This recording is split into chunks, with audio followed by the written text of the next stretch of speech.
नितिन गडकरी, शिवराज सिंह चौहान को बाहर करना, क्या यह बीजेपी का एक गेम प्लान है? इतना बड़ा निर्णय लिया गया होगा, सोच समझ कर लिया गया है। राजनीति है, राजनीति में कभी भी दूरियों की वजह से कोई निर्णय नहीं लिए जाते हैं, न ही ये अहम की लड़ाई है। सबसे महत्वपूर्ण ये होता है कि आखिर वो कौन से बिंदु हैं, वो कौन से कारण हैं जिनकी वजह से बीजेपी के लिए ये निर्णय लेना एक मजबूरी सी बन गई थी। इसको समझने की कोशिश इस रिपोर्ट में करते हैं कुछ बिंदुओं के आधार पर। सबसे पहला और महत्वपूर्ण बिंदु, बीजेपी संसदीय बोर्ड और केंद्रीय चुनाव समिति से नितिन गडकरी, शिवराज सिंह चौहान जैसे वरिष्ठ नेताओं को बाहर कर दिया गया है और इनको बाहर करने के बाद राजनीतिक बयानों का दौर, कयासों का दौर, विश्लेषणों का दौर शुरू हो गया है। ये कहा जा रहा है कि इन दोनों का कद घट रहा है, ये कहा जा रहा है कि इन दोनों की उतनी जरूरत महसूस नहीं हो रही है। खास तौर पर गडकरी को लेकर यह सवाल गहरा जाता है क्योंकि गडकरी एक बहुत महत्वपूर्ण चेहरा है और बीजेपी की सियासत में अब भी उन्हें लोकप्रिय चेहरों में शुमार किया जाता है। इसके बावजूद नितिन गडकरी की उपयोगिता अभी तक बीजेपी के किसी भी चुनाव में, राज्य के चुनाव में देखने को नहीं मिली। यहां तक कि महाराष्ट्र के सियासी घमासान में भी नितिन गडकरी हाशिए पर ही दिखाई दिए। देवेंद्र फडणवीस ने पूरी तरह से मोर्चा संभाल रखा था। इसके अलावा नितिन गडकरी के ऊपर देवेंद्र फडणवीस का चेहरा आना यह बताता है कि महाराष्ट्र की राजनीति में अब देवेंद्र फडणवीस नितिन गडकरी से बड़े होते जा रहे हैं। बहरहाल, दूसरा महत्वपूर्ण बिंदु, नितिन गडकरी और शिवराज सिंह चौहान को संसदीय बोर्ड से बाहर कर बीजेपी का गेम प्लान क्या है? दरअसल बीजेपी ने कई समीकरणों को साधने की कोशिश की है। आगामी चुनाव के लिहाज से कई ऐसे चेहरों की एंट्री करवानी थी जो कि महत्वपूर्ण माने जा रहे थे। उदाहरण के लिए देवेंद्र फडणवीस, जो कि डिप्टी सीएम बन गए, पिछली बार मुख्यमंत्री थे, इस बार मुख्यमंत्री बनना तय माना जा रहा था। उन्होंने कहा भी कि जो शीर्ष नेता कहेंगे, जो आलाकमान कहेगा, वो मैं मानूंगा, और यही बात मानते हुए उन्होंने उप मुख्यमंत्री का पद स्वीकार कर लिया। इसके बाद उन्हें क्या कोई बड़ा इनाम दिया गया है? ये मैसेज देने की कोशिश की गई है कि देवेंद्र फडणवीस का कद बढ़ा है, घटा नहीं है। खास तौर पर तब जबकि उप मुख्यमंत्री रहते हुए गृह और वित्त मंत्रालय जैसे मंत्रालय उनके पास में है। महाराष्ट्र की सियासत में अच्छी खासी पकड़ उनकी देखने को मिल रही है।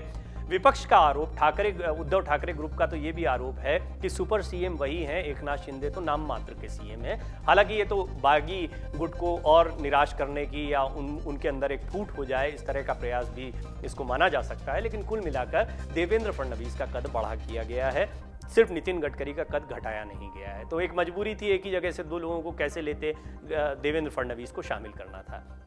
एक गेम प्लान ये समझ में आता है। ये इसलिए भी गेम प्लान है क्योंकि हम पहले भी आपको बता चुके हैं कि देवेंद्र फडणवीस सिर्फ उप मुख्यमंत्री हैं, इसलिए उनको कोई बड़ा पद दे दिया जा रहा है, ऐसी बात नहीं है। आगामी विधानसभा चुनाव और महाराष्ट्र में लोकसभा चुनाव में बीजेपी का प्रदर्शन किस तरह का रहेगा, ये भी बहुत महत्व का रहने वाला है। दरअसल ये इसलिए भी महत्वपूर्ण है क्योंकि सभी जानते हैं महाराष्ट्र और उत्तर प्रदेश, पश्चिम बंगाल, मध्य प्रदेश, राजस्थान, हर जगह पर, गुजरात, ये तमाम राज्य हैं जहां पर बीजेपी राज्यवार तरीके से 2024 की तैयारी भी कर रही है, सिर्फ विधानसभा के लिहाज से नहीं।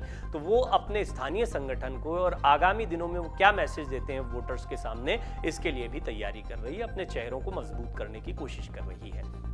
नितिन गडकरी, शिवराज सिंह चौहान का पत्ता क्यों कटा, इन दोनों का बीजेपी में कद क्यों घटा, ये जानने समझने जैसी बात है। नितिन गडकरी के बारे में तो हमने बात कही और इस पर हमने कई स्पेशल रिपोर्ट्स भी आपको दिखाई हैं। ये बहुत स्पष्ट है कि नितिन गडकरी जो हैं वो कुछ कटे से पहले वैसे भी दिख रहे थे और उनकी शीर्ष नेतृत्व से दूरियां सबके सामने थी।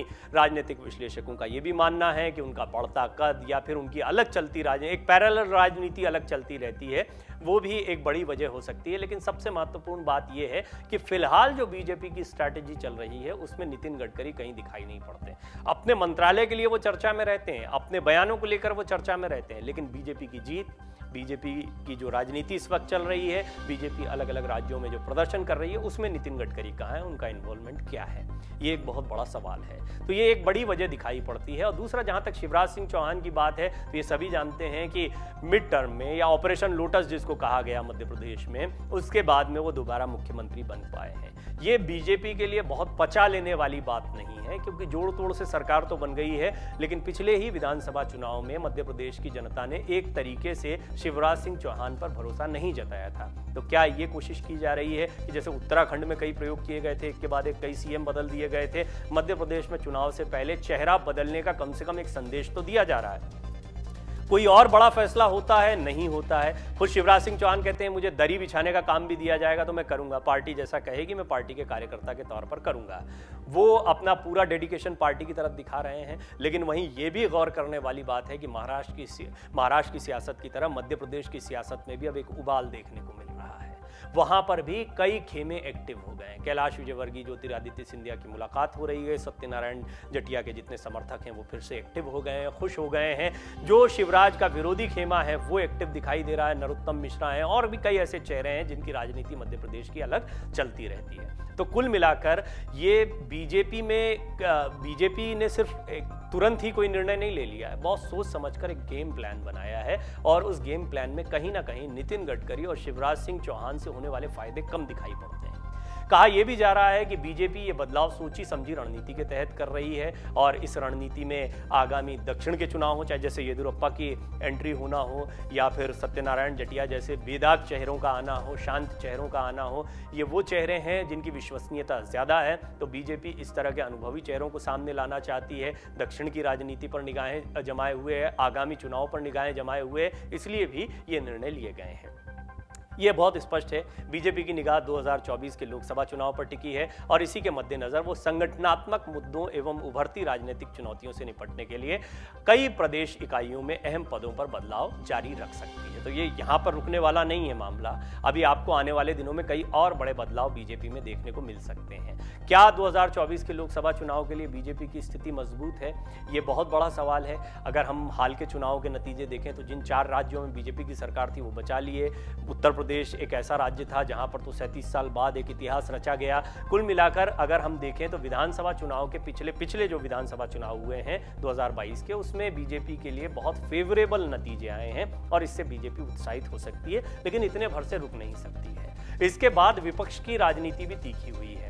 महाराष्ट्र में बेशक सरकार को हासिल कर लिया हो, लेकिन बिहार में जिस तरह से सरकार को गंवाया है उससे ये बात बहुत स्पष्ट है कि बीजेपी के सामने आने वाले दिनों में कई राजनीतिक चुनौतियां हैं। खासतौर पर तब जबकि ममता बनर्जी, अखिलेश यादव, केसीआर, नीतीश कुमार, लालू प्रसाद यादव, शरद पवार, ये सारे नेता मिलकर प्रधानमंत्री मोदी को चुनौती देते दिखाई पड़े। और इसमें कांग्रेस का तो जिक्र ही नहीं हुआ है।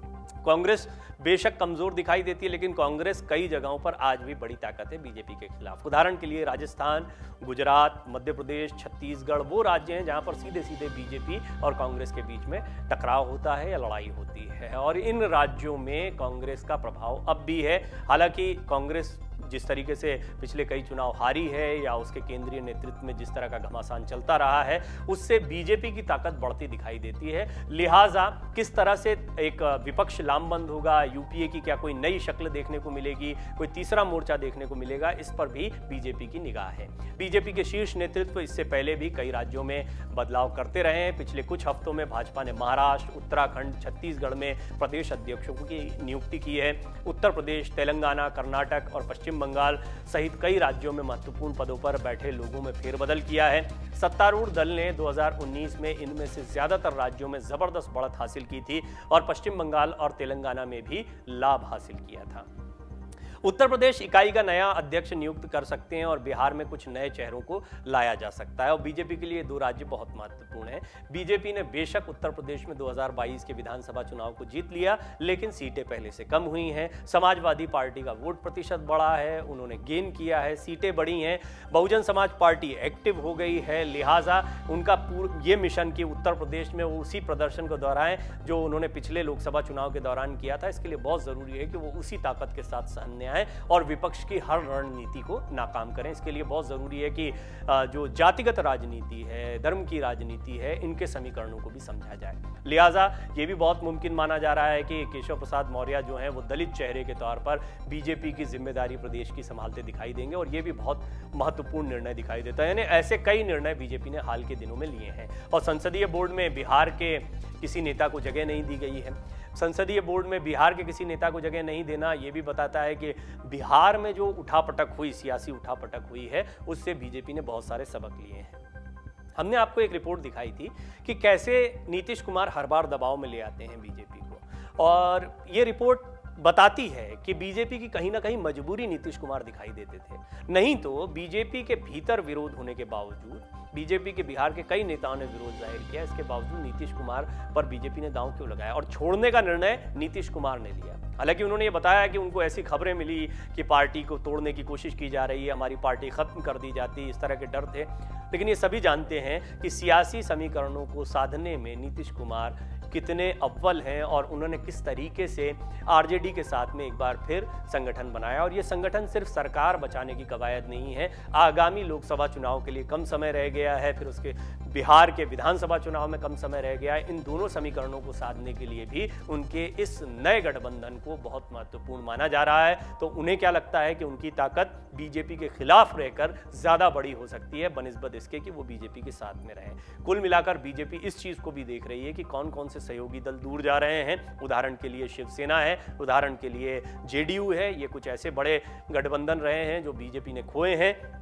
महाराष्ट्र में एकनाथ शिंदे को ताकत देकर शिवसेना के साथ में ही सरकार बनाने, शिवसेना के साथ ही चुनाव में उतरने जैसी बातें कही जा रही हैं, जिन्हें साथ में जुड़े हुए गठबंधन के बाकी के दल बीजेपी के लिए कितने महत्वपूर्ण हैं और उनमें जो मैसेज जा रहा है उस मैसेज, ये मैसेज कि क्या बीजेपी खुद, जैसा जगत प्रकाश नड्डा राष्ट्रीय अध्यक्ष कहते हैं कि कोई क्षेत्रीय दल नहीं रह जाएगा, सिर्फ बीजेपी रह जाएगी, पटना में उन्होंने ये बात कही थी, क्या इससे इसके बाद जो इम्पैक्ट पड़ा है साथ में जुड़े हुए क्षेत्रीय दलों पर, छोटे दलों पर, उस इम्पैक्ट को कम करने की कोशिश भी की जा रही है। तो बहुत सारे समीकरण हैं जिनको साधने की कोशिश बीजेपी अब अपने निर्णयों से कर रही है और ये बीजेपी का एक बड़ा गेम प्लान 2024 के लिहाज से दिखाई पड़ता है। डाउनलोड करें अमर उजाला ऐप और पाएं खबरें लगातार। अगर आप ये वीडियो YouTube पर देख रहे हैं तो हमारे चैनल को सब्सक्राइब करें और बेल आइकन को दबाना ना भूलें। अगर आप Facebook पर ये वीडियो देख रहे हैं तो हमारे पेज को लाइक करें।